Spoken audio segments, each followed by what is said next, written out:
Educação à distância, mudando realidades.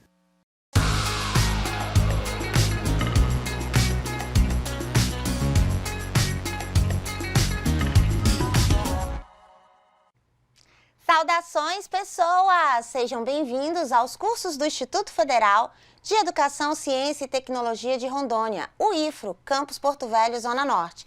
Eu sou a professora Anabela Barbosa e juntinhos estamos na jornada de Currículo, Teoria e Prática do curso de Licenciatura em Pedagogia. E neste episódio, currículo, interdisciplinaridade, transdisciplinaridade, diversidade, multiletramento, sustentabilidade, ecologia, tecnologia, tudo isso tem que caber dentro do currículo. E como que a gente faz isso?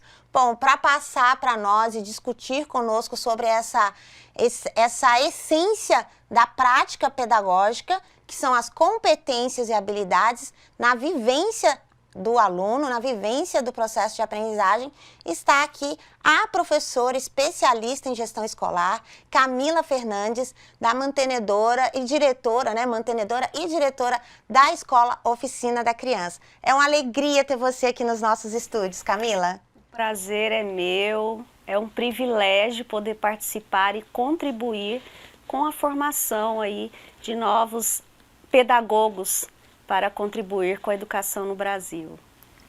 Isso é fantástico! Ai, isso é tão empolgante, não é verdade? Bom, para a gente aproveitar o máximo dessa pessoa que é fonte de inspiração, a gente começa aí discutindo a respeito do currículo. Bom, o Sacristã, ele já diz que o currículo ele tem diferentes propostas, diferentes intenções, a depender da intencionalidade pedagógica da escola. E aí, que diversidade esse currículo tem que atender, Camila? O que na escola, quais as demandas que esse currículo tem que atender? Falar de currículo é extremamente complexo no momento que nós estamos vivendo, em que a educação vem passando por transformações. Tratando-se de Sebastian, é colocado a questão pedagógica, técnico-pedagógica, práticas pedagógicas. Nós precisamos conhecer realmente a comunidade que será atendida, a economia, a parte realmente cultural, social, que é o socioafetivo também, precisamos estar atentos. Então, é uma série de conhecimentos que nós precisamos buscar em relação à comunidade que será atendida para que possamos realmente construir um currículo adequado para atender as necessidades daquela comunidade. Considerando aí o espaço da escola, a gente tem o currículo prescrito, formal, aquele que a base curricular, as diretrizes, resoluções indicam como referências a serem cumpridas, tem as competências gerais e as habilidades específicas, e aí a gente tem essas demandas que você acabou de comentar, que são as demandas políticas, econômicas, sociais, ecológicas. Que formas que é possível organizar o currículo na escola para atender toda essa multiplicidade de questões a serem vivenciadas na escola? Então, primeiramente, nós precisamos enxergar o currículo, e aí vem o pós-crítico que nós passamos pelo momento tradicional, depois nós tivemos um momento crítico e agora o pós-crítico, em que o currículo ele precisa ser visto como uma ferramenta flexível. Nós não podemos construir um currículo e ter a visão de que ele vai ser sempre com aquela estrutura da mesma forma. Esse é um ponto que a gente precisa visualizar, ter clareza. Um outro ponto é a maneira como se vai construir, tendo em mente que hoje não dá mais para você escolher uma única metodologia de ensino. Estamos falando de várias metodologias para atender as necessidades individuais de cada criança. Nós precisamos buscar ferramentas atuais para atender a nossa sociedade atual. Então, nós trabalhamos, e aí eu vou trazer o exemplo que nós trabalhamos com projetos, conforme realmente a necessidade e a realidade de nossas crianças. Então, não dá mais, eu vou fazer trazer aí à tona os nossos desenhos animados, por exemplo, lá do nosso tempo, né, He-Man, She-Ra. Se a gente for trazer hoje para as nossas crianças, eles não sabem nem o que é. Então, a gente precisa acompanhar, né, se atualizar e trazer temáticas que realmente fazem sentido, que aí é onde entra também o trabalhar a construção do conhecimento de forma significativa, né? Em que a criança consiga fazer essa relação do seu cotidiano, da sua rotina, para com os conteúdos, os conceitos, o processo de construção escolar. Então, a gente precisa realmente fazer esse trabalho em conjunto e trazer também a família para a escola. É um ponto importantíssimo, até para a gente conhecer cada vez mais aquela criança que nós estamos trabalhando, né? Além dos projetos, nós precisamos também mudar a maneira de planejar, né? Trazer realmente trilhas de aprendizagem. Terão aprendizagens que a gente vai estar colocando ali e que em determinado momento não vai fazer sentido para determinada criança e a gente vai ter que fazer uma adaptação, a gente vai ter que fazer uma atualização desse currículo. Então, muitas vezes a gente pega objetivos, habilidades, listas de conteúdos prontos, que aí a gente traz também a questão do material didático, né, que a grande maioria das instituições adotam o material para depois definir como vai trabalhar. Ou apenas seguem o que está ali, que é... Na verdade, a proposta é o contrário, né? É você conhecer a sua realidade e a partir dela você escolher os mediadores didáticos, os recursos como o livro didático e os demais complementos. Isso, para que a gente consiga realmente atender a realidade, a necessidade daquela comunidade que a gente está ali atendendo. Bom, você falou de projetos e trilhas de aprendizagem, que são formas de organização do currículo na prática pedagógica. É uma das maneiras, aí uma articulação com didática, é uma das maneiras em que você transpõe o que é formalmente estabelecido para a vivência. E para a gente ficar aí, né, inspirado, quais são os projetos que vocês trabalham para promover o desenvolvimento? Quando a gente fala de currículo, a gente tem a questão interdisciplinar, que é entre uma disciplina e outra, a questão transdisciplinar, que são coisas que vão abraçar mais do que uma área, né? Agora a gente tem essa tendência evolutiva do currículo, que não mais disciplinar, mas por áreas de conhecimento. Então, a transdisciplinaridade vai trabalhar nesse sentido.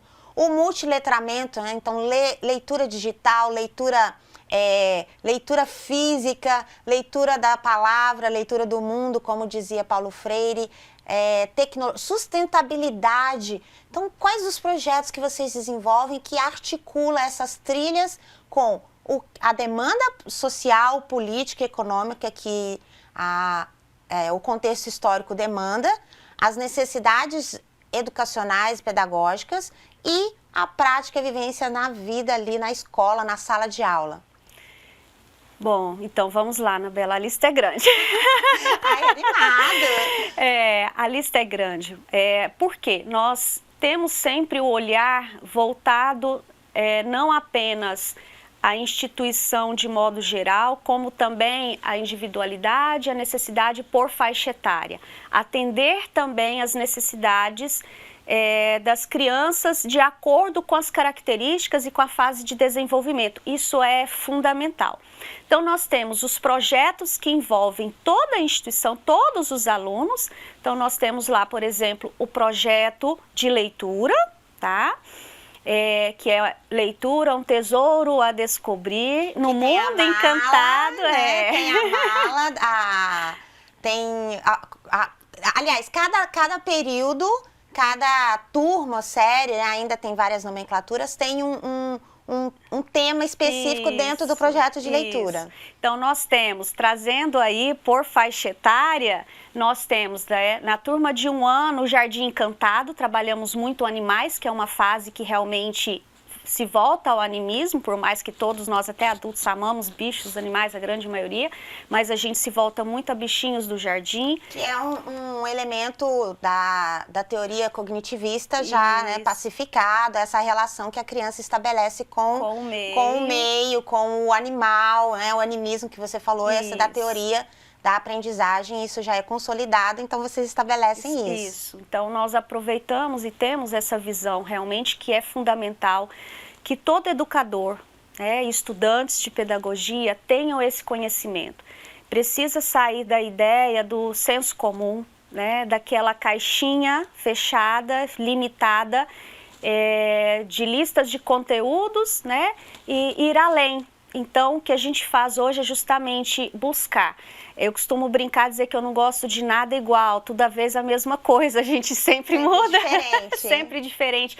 Mas justamente porque a turma esse ano tem um perfil, o ano que vem é outro perfil, então em alguns aspectos nós temos que fazer uma atualização, uma adequação para encantar, para envolver e para desenvolver. Né? Esse é o nosso foco em relação ao nosso trabalho pedagógico. A turma de 2 anos, né, nós temos o carrinho musical, já é uma faixa etária que a gente vem estimulando cada vez mais a oralidade, e a música contribui muito nesse processo. Então a gente se volta ao projeto do carrinho musical. Ressalto que todos os projetos têm um envolvimento familiar, porque eles levam para casa, vão fazendo rodízio, cada semana uma criança leva uma atividade para ser desenvolvida em família voltada ao projeto, tá?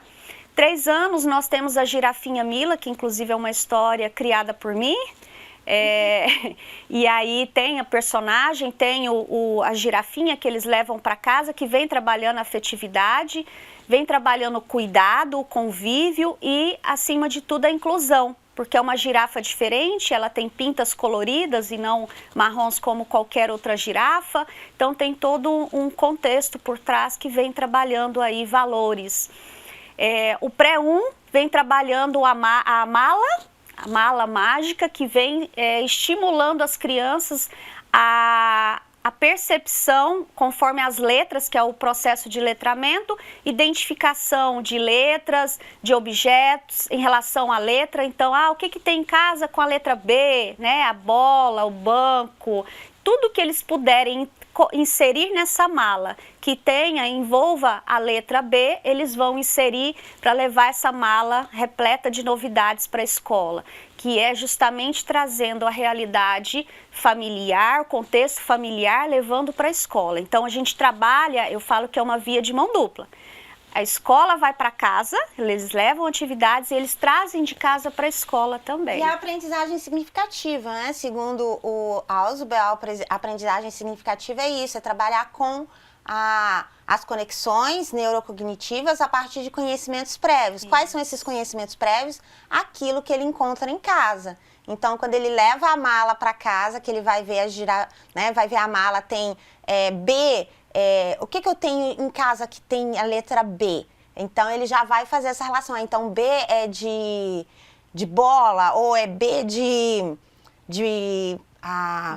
boneca, né? Então, a partir da realidade dele, ele vai estabelecer esse significado do B com algo que ele usa, que ele brinca, que ele convive, para aí, então, quando ele escrever boneca, ele saber, é boneca, que tem a ver com essa letra B, que tem aquele significado de eu brincar, que brincar de novo com B. Então, e aí, que mais? A gente está curiosa. Então, vamos lá.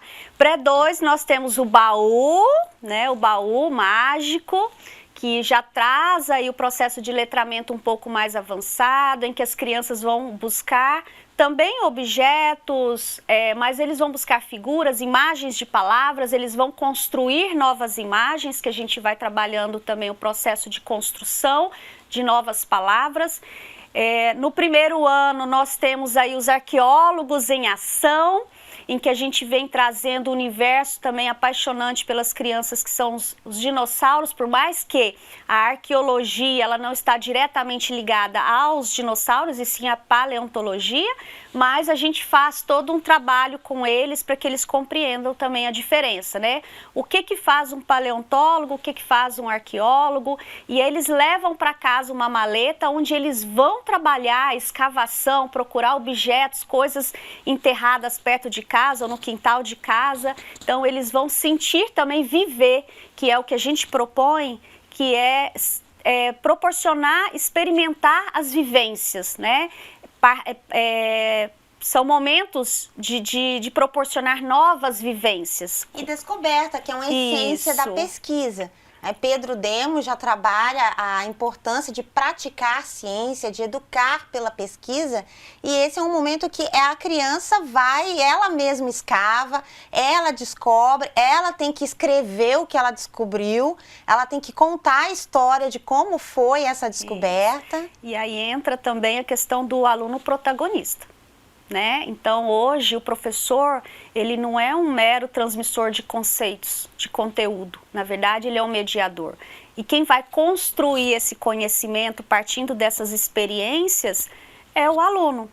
Então ele, nesse momento que ele vai escavar, que ele vai fazer descoberta, e que aí a gente também trabalha muito com eles, o estímulo para a busca, né? Aproveitar a curiosidade, que é uma fase que eles são muito curiosos, para que eles realmente estejam ali nesse desejo intenso de buscar cada vez mais o conhecimento.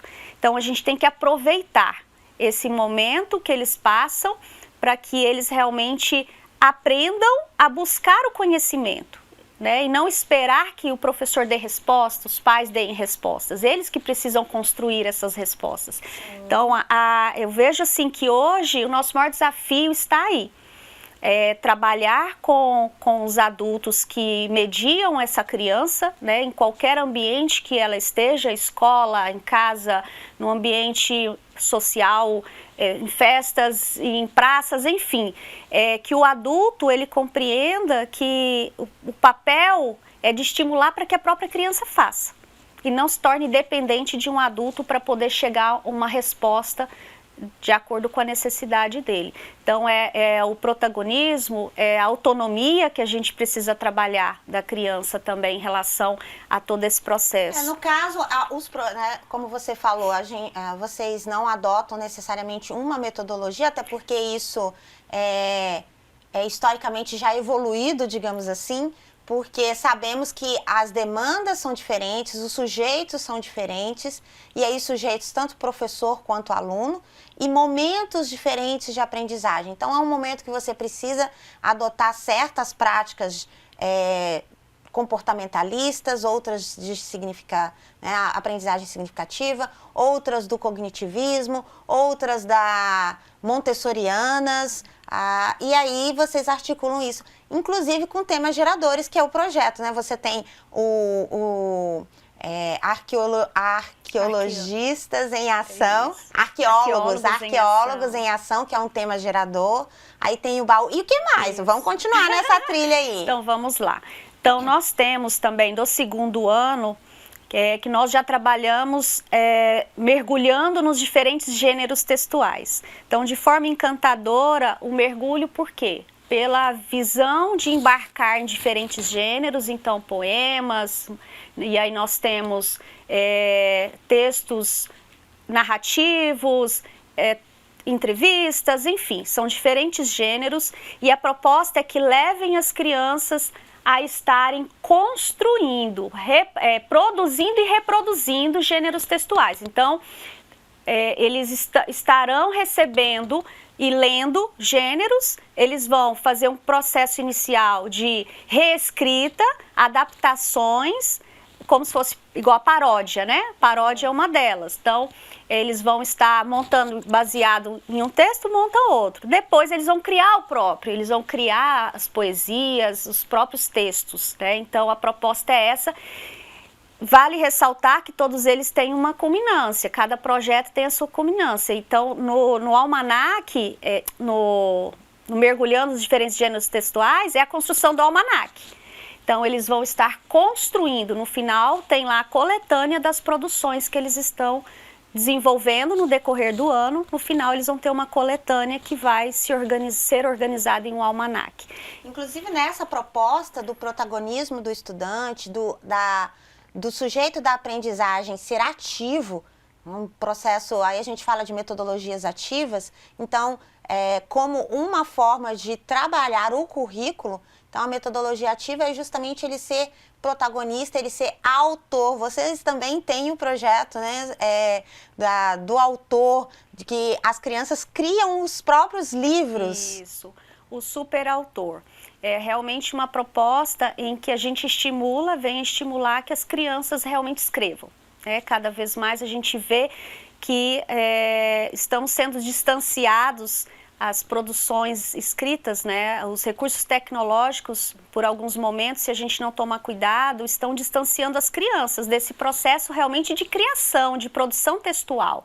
Então, a gente vem realmente trabalhando, claro que envolvendo recursos tecnológicos, porque tudo é em plataforma. Então, só que eles fazem o desenho manualmente, num papel, eles vão colorir, eles vão fazer as colagens, a montagem. Esse desenho, ele é passado, ele é feito todo o processo de escaneamento, que vai, inclusive, da mesma forma a imagem para o livro e a história que é criada também pelas crianças. Então, os personagens, tudo é criado por eles, que, inclusive, no final do ano, tem a noite de autógrafo, em que eles vão autografar o livro que eles produziram.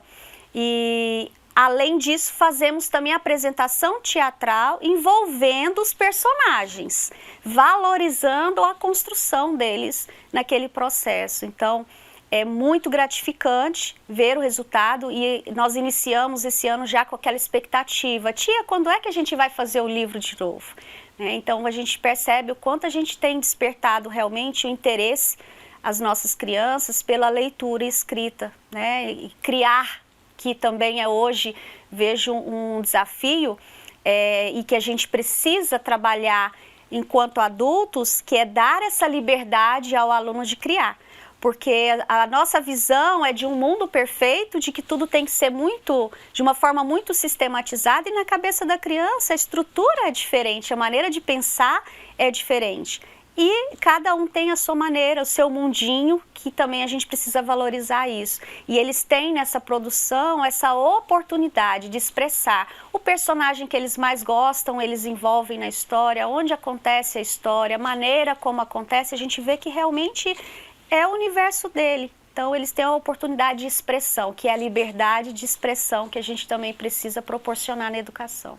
E esse universo de expressão que traz a questão do sujeito como centro do processo, o sujeito que aprende como centro do processo de aprendizagem, está imbricado aí nas teorias do currículo. Você tem a questão de trabalhar sensações, emoções, percepções, compreensões, que são formas neurocognitivas de apreensão da realidade e construção de conhecimento. Então, vocês têm aí, já falou da girafinha Mila, você tem outros projetos como as emoções, como a sustentabilidade, que é a horta, o Minizu, que também vai trabalhar essa relação emocional de cuidado, de pertencimento, a efetividade, e ainda tem aí com a tecnologia os pequenos youtubers. Isso. Então, conta tudo, Camila! Então, nós temos os pequenos youtubers, né? Eu costumo dizer pequenos grandes, porque é impressionante como eles se saem bem, enquanto a gente nas câmeras, em frente às câmeras, a gente, né, às vezes trava, fica nervosa, e eles levam com muita naturalidade. É claro, alguns, né, outros a gente sabe que tem uma... São competências diferentes que precisam de abordagem para poder desenvolver. Que é o olhar diferenciado que o educador precisa ter, né? Respeitar. Aquele lá, ele fez tão lindo, mas o outro, ele ficou tímido. Normal, cada um tem uma maneira de ser.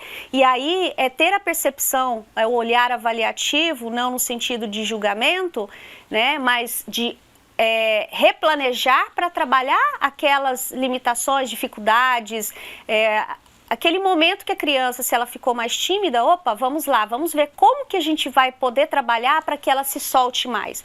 Então, nosso papel é esse, é observar o que a criança traz, né, que você colocou os conhecimentos prévios, que é básico, necessário, de suma importância, e o que a gente precisa contribuir aí no currículo, em todo o processo, na prática, para que evolua. Como o meu aluno está hoje, como que ele pode estar amanhã, né? E ir fazendo todo esse trabalho de construção.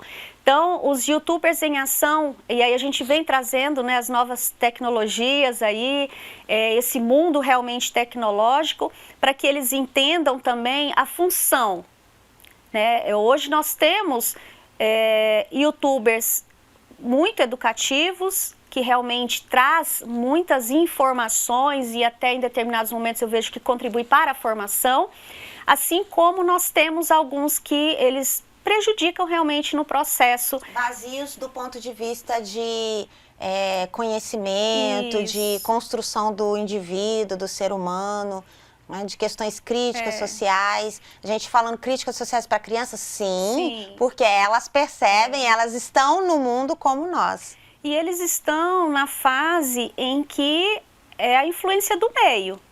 Se eu convivo no universo educacional, no universo de valores, no universo... É claro que a gente vai ter aí uma formação de caráter diferente. Se eu, uma criança que está voltado a músicas com uma linguagem em que eu possa dizer assim, vazia, né, que não traz um conteúdo positivo... eu vou ter qual criança aí, qual a formação, qual a base, né? Então a gente precisa, que eu costumo dizer para os pais, a gente precisa ter clareza de qual educação, qual base eu quero realmente oferecer aos meus filhos. Se a família não tem essa clareza, ele vai ficar sempre pensando que a escola está ruim, não dá certo, buscando e não vai encontrar aquilo que ele almeja, porque muitas vezes eles não têm essa visão, né? Então, os YouTubers, eles vêm justamente, esse projeto vem para poder somar nessa visão de fazer com que as crianças reflitam sobre a importância da tecnologia, para que realmente ela serve, o que realmente é mais interessante eu assistir e eu também passar de informação. O que eu posso produzir, né? Que tipo de conhecimento que me interessa e o que eu gostaria de compartilhar com o mundo. Justamente. E aí cabe a orientação, tanto eles produzem um vídeo. Produzem em casa, porque é uma atividade que vai para casa, eles vão definir, como você colocou, eles escolhem o tema, e aí entra a questão do protagonismo novamente, então eles escolhem o tema, claro que a família pode contribuir no processo, mediar, né? Vão preparar o espaço, como vão fazer, então é todo um processo de construção em que eles gravam e a gente vai estar divulgando na plataforma, nas redes da escola. E que é um trabalho que a gente percebe assim o quanto eles se sentem valorizados, né? Autoestima, eu sou capaz, nossa, eu sou um youtuber. E só que a gente volta sempre à reflexão, né? Que tipo de youtuber você está sendo? Né? Então a gente faz essa reflexão também. Da afetividade, que tem o Minizu, tem o projeto das emoções, como que essas coisas se relacionam? Então, na verdade... Todas se relacionam, todas, né? A gente não consegue, por mais que a gente tenha uma distribuição de horário, né, para organização, mas o tempo todo não dá para se falar mais, não, agora é matemática, agora, é só matemática. Agora é matemática, agora é português, agora é emoções, agora se sente, agora você estuda, agora você escreve, agora você soma. Então não dá, né? Nós temos que ter a visão realmente de uma construção, de uma formação integral, atendendo todas as áreas ao mesmo tempo, porque nós somos um ser integral e sistêmico, e a gente não consegue trabalhar dessa forma. E eles já percebem isso, diferente de adultos que a gente pega que estudaram na educação tradicional, eles ainda têm, que eu costumo até brincar, que são robotizados, né? Agora é isso, não, agora vamos para cá. Então, os nossos alunos, muitas vezes eu me pego assim observando Mas tia, isso aqui é de geografia, olha, mas está aqui em história. Mas faz. Então eles já percebem, é articulado. Então nós estamos o tempo todo. Então vamos falar do ZUL que você trouxe. A proposta inicial é o contato com a natureza, é a valorização. Nós temos a preservação, a gente estimula, então, o tempo todo que eles estão convivendo, que aí nós temos o ZUL e a horta, que vamos colocar assim, que de forma bem direta eles têm um contato com a natureza. Então, eles sabem que eles precisam cuidar, eles sabem que eles precisam cultivar, você tem que plantar, você tem que adubar, você tem que molhar todo dia, ter paciência para poder crescer, que é algo que hoje as pessoas são muito imediatistas com as emoções. Aí nós trabalhamos ciências, de onde vêm os alimentos, nós trabalhamos do que são feitos os alimentos. Milho? Não, tio, o milho vem da lata. Que a gente passa por esse processo de que as crianças, elas não têm mais esse contato direto, então a gente proporciona. Vamos lá, vamos ver de onde vem realmente. Por que o milho está enlatado? É todo o processo de industrialização. E aí envolve geografia, porque aonde é que tem indústria, envolve história, que a gente vai trabalhar o processo, claro, de acordo com cada faixa etária, né? A história da indústria, que eles vão aprendendo também. Né? O que é industrializado, o que é natural, o que tem vida, o que não tem. Então, o tempo todo nós estamos aí trabalhando de forma... E articula com a cozinha experimental que vocês têm também. Tem mais esse momento que eles também vão aprender. E na cozinha, a ideia eles vão colher, fazer higienização, vão aprender como faz, e eles vão aprender a preparar o alimento e vão experimentar. Que também a gente vem trazendo alimentação saudável com a nossa nutricionista, que faz todo um trabalho também, que tem educação alimentar e nutricional. Nós temos aí a questão da higiene, volta-se às ciências. Nós temos a questão da matemática, porque vem trazendo receita, então as medidas. Tá? A língua portuguesa, porque traz o texto, né? A receita em si, eles precisam ler. Claro que as crianças menores trabalham visual, então lá vem mostrando, são 2 ovos, tem o desenho de 2 ovos, né? Então eles, pela imagem, eles fazem a leitura de imagem. Então todo esse trabalho é feito também na cozinha. E aí, os animais eles vão aprender de onde... a região de cada animal, tem animal que dá certo para a gente criar ali na escola, outros não, por que não, né? A gente vem trazendo o cuidado com os animais, a higiene dos animais, a gente também traz a relação da alimentação, da vida deles, a rotina deles com a rotina dos animais, né? A hora de tomar o sol, a hora que eles precisam descansar, que eles se alimentar, isso, a hora da higiene, como que o cachorro toma banho, eles ajudam a dar o banho, que aí tem a questão da responsabilidade também, colocar alimentação, eles também contribuem, então a gente faz todo um rodízio e eles têm um momento no ZUL. Além disso, a gente também abre, é o que eu costumo dizer, né, o sair, que hoje a gente escuta muito, sair da caixa, né? Ir para fora da caixa, que é justamente aquilo que a gente não tem na escola, a gente leva. Então, é a visita do porco, é a visita da galinha, é a visita da cobra, que aí tem os eixos temáticos também que são trabalhados nas trilhas de aprendizagem. Foi um sucesso. E aí, assim, a gente vem trabalhando os cuidados, claro, né, o risco, né, até que ponto eu posso pôr a mão, tem que ter alguém que entenda. Animais selvagens, animais domésticos. Isso. Então, todo esse trabalho é feito ali com a parceria de biólogos, né? Então, a gente vem trazendo especialistas e a gente também sai, né? Levar os alunos, como a gente fez já a ida ao supermercado, para as crianças estarem fazendo compras, tendo noção de troco, de valores, né? E aí a gente observa as expressões, que é a questão da importância do diálogo. Hoje não dá mais aquela aula que eu falo que é o monólogo, né? Só o professor que fala. Na verdade, hoje nós precisamos partir do diálogo, da fala da criança. A gente só consegue realmente conhecer a nossa criança quando a gente dá a oportunidade de ela falar. Até para a gente perceber... Também, Voltando a Paulo Freire já dizia, né? É uma diferença entre eu falar para e eu falar com a criança, né? Com o indivíduo, com o sujeito. Embora ele trabalhasse mais com adultos, jovens e adultos, mas ele fazia essa diferenciação. Eu falar para e eu falar com. Nós estamos aqui falando com, nós não estamos falando para. E além dessa relação dos animais, que aí já intercalou, já articulou tudo, tem essa relação dos animais com algo que é fantástico, que é a capoeira como uma atividade, de cultura, de história, de educação física, corporal, movimento, na integração dessas demandas curriculares.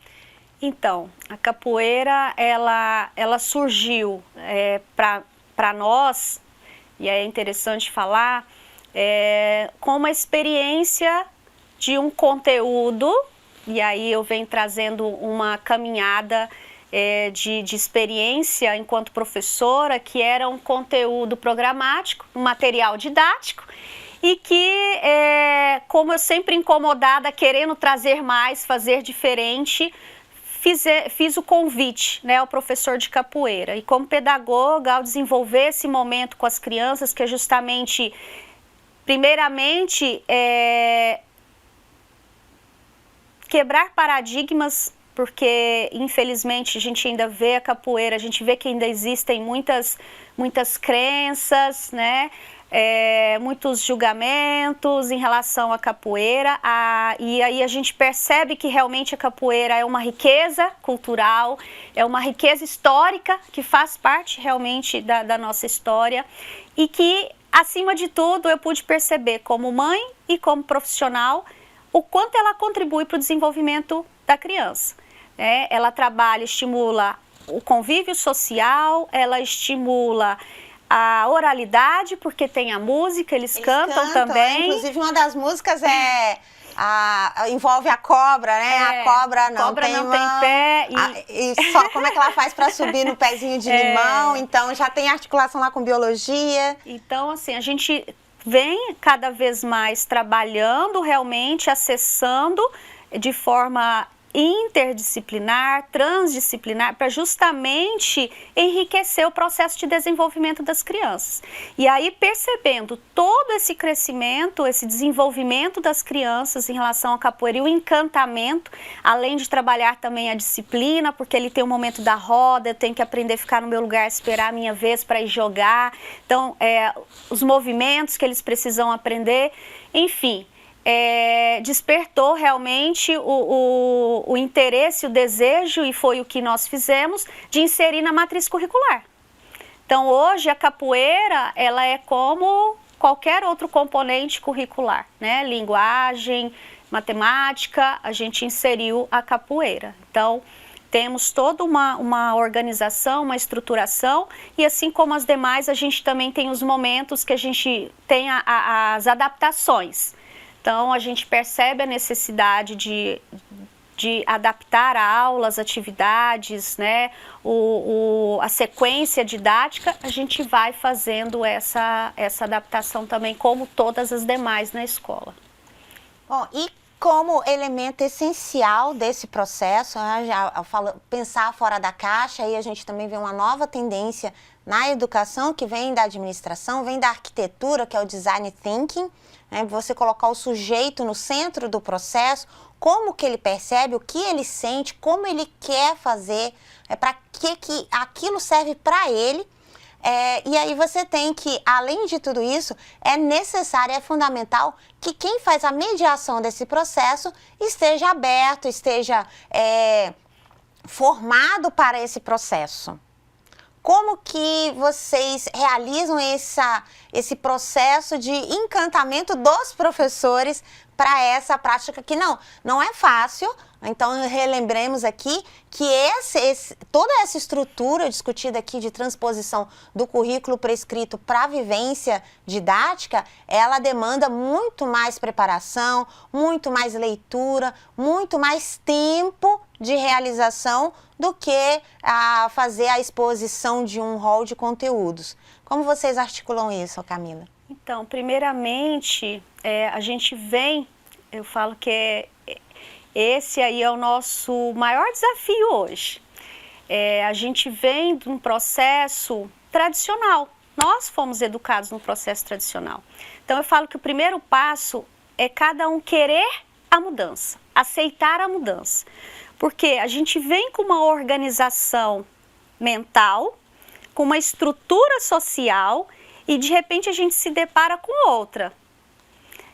E muitas vezes, a necessidade de acompanhar, aliás, muitas vezes, não, todas as vezes precisa acompanhar o que hoje é tudo muito acelerado, as mudanças estão acontecendo de formas muito aceleradas e o profissional precisa realmente se acelerar, ele precisa buscar, né? Então, é o querer.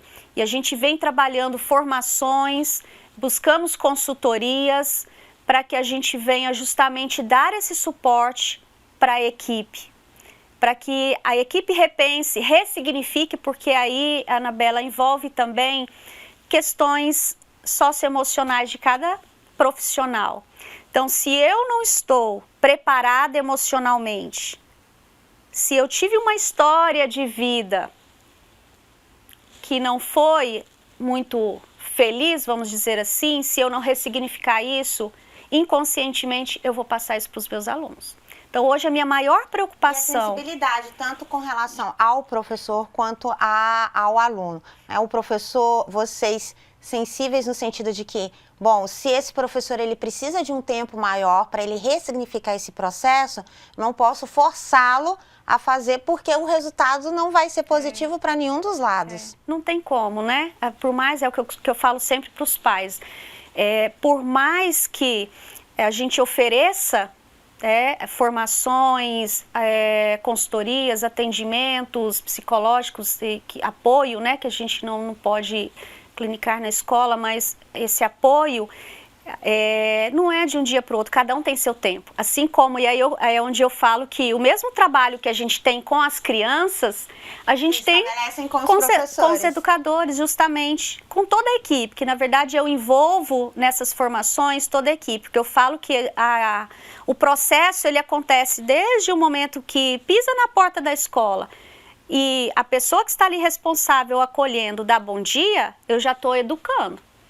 Então, eu preciso que toda a minha equipe esteja preparada e sintonizada e que compreenda realmente o propósito e valores da escola, que é outra questão que a gente precisa também ter clareza, porque se a minha equipe não tem essa clareza, a gente vai passar por situações em que um vai desenvolver o trabalho de uma forma, o outro desenvolve de outra, mas a gente parte pelo pressuposto de que a gente precisa realmente... juntos chegar em algum lugar. Justamente. Então, realmente é um time, né? Não é nem equipe, é um time, porque o time, cada um tem sua função, mas todos precisam se ajudar para conseguir, aí vamos trazer o exemplo do futebol, né? Para fazer o gol, cada um tem sua função, mas todos precisam estar sintonizados.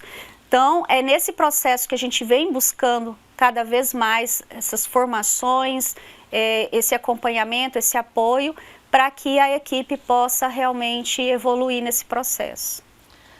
De fato, aqui estamos em generalizações e a gente poderia ficar, acredito que anos, luz, discorrendo, discutindo, conversando a respeito das possibilidades infinitas de articular o que as demandas da sociedade, porque o currículo é isso, são as demandas da sociedade, é lógico, com uma intenção pedagógica, porque envolve a ideologia que aquela instituição, aquela equipe, aquele time quer trabalhar, seja para a reprodução cultural, seja para a transformação social, e a infinidade de possibilidades didáticas que são realizáveis na escola, nessa articulação entre conhecimentos, habilidades e vivências, experimentações, criações.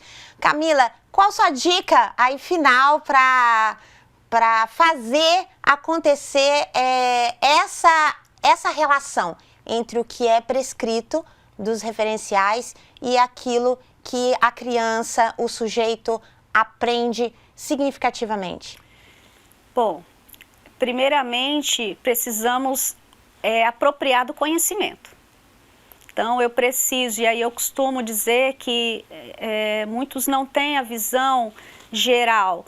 Nós temos a LDB, nós temos as diretrizes nacionais, nós temos as diretrizes voltadas à educação infantil, nós temos resoluções do Conselho Estadual de Educação. Então, assim, é todo um caminhar que precisa ter esse conhecimento, isso é básico e necessário. Ah, mas basta só esse conhecimento? Não. Precisamos também amar o que fazemos. Eu sempre digo que se a gente não ama o que faz, a gente não faz essa busca, a gente não aprofunda. Tá? É um ponto assim que eu sempre dou a dica, precisamos amar.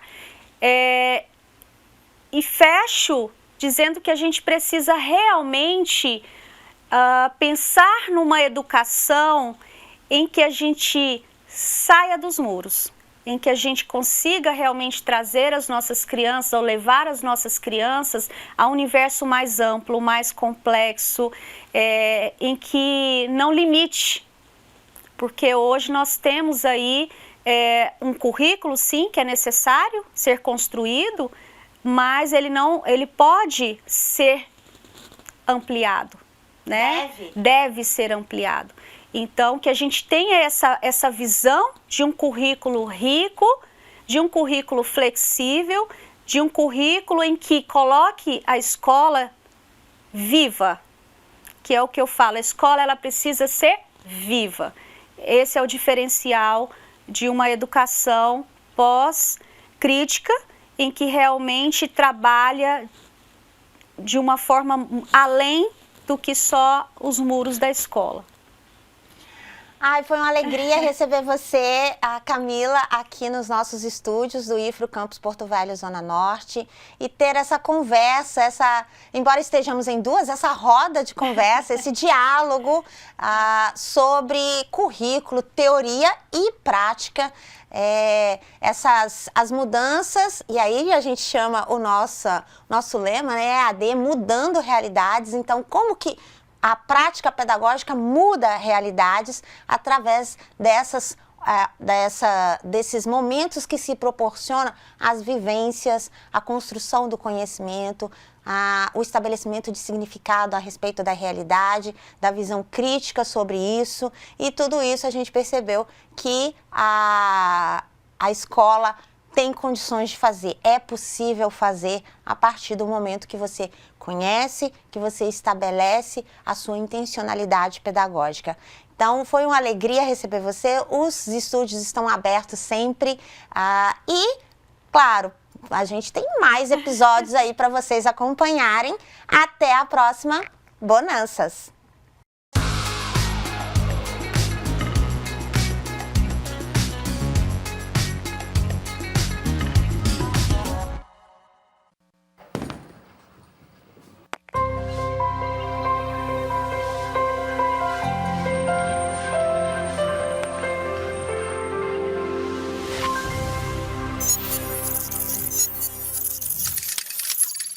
Educação à distância, mudando realidades.